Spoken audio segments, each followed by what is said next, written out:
اسرائیل کو شبہ ہے کہ منگل کے روز اس کے نئی دلی کے سفارت خانے کے قریب ہونے والا بم دھماکہ ممکن طور پہ ایک دہشت گردانہ حملہ ہو سکتا ہے۔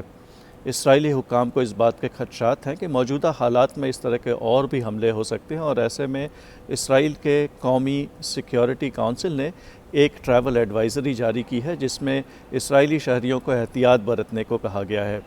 اسرائیلی شہریوں کو کہا گیا ہے کہ وہ ساودھان رہیں، اور خاص کر کے وہ اسرائیلی شہری جو کہ نئی دلی کے علاقے میں موجود ہیں وہ یہ طے کریں کہ وہ عوامی مقامات پر نہ جائیں، جیسے کہ ہوٹل، بازار، پارٹیاں،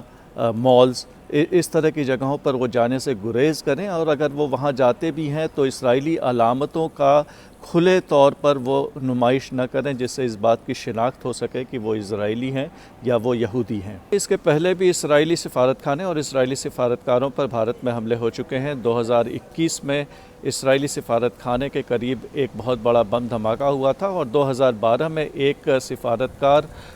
کی وائف جو ہیں ان پر ایک حملہ ہوا تھا جس کے لیے اسرائیل نے ایران کو ذمہ دار ٹھہرایا ہے۔ اسرائیلی وزارت خارجہ کے طرف سے جاری کیے گئے ایک بیان میں کہا گیا ہے کہ منگل کے روز کے حملے میں وہاں پر کوئی جانی نقصان نہیں ہوا ہے، لیکن وہاں پر تحقیقات جاری ہے، اور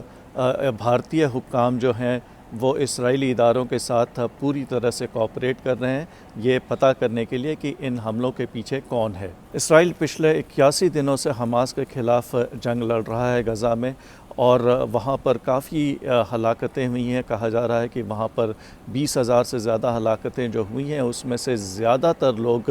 خواتین اور بچے ہیں، اور اس کی وجہ سے عالمی برادری میں کافی غصہ دیکھا گیا ہے، اور اسرائیل کے خلاف کافی سارے مغربی ملکوں میں بھی مظاہرے ہوئے ہیں۔ اس کے ساتھ ساتھ اسرائیل کا یہ کہنا ہے کہ وہ ایک بہت ہی جسٹیفائیڈ اور وہ صحیح جنگ لڑ رہا ہے، اور وہ اپنی دفاع کے لیے اس طرح کے اقدامات لے سکتا ہے، لیکن ساتھ ہی ساتھ اس کا یہ بھی کہنا ہے کہ اسلامی دنیا میں اس کی وجہ سے اس کے خلاف کافی غصہ بڑھتا جا رہا ہے، اور اس لیے احتیاط برتنا بہت ضروری ہے۔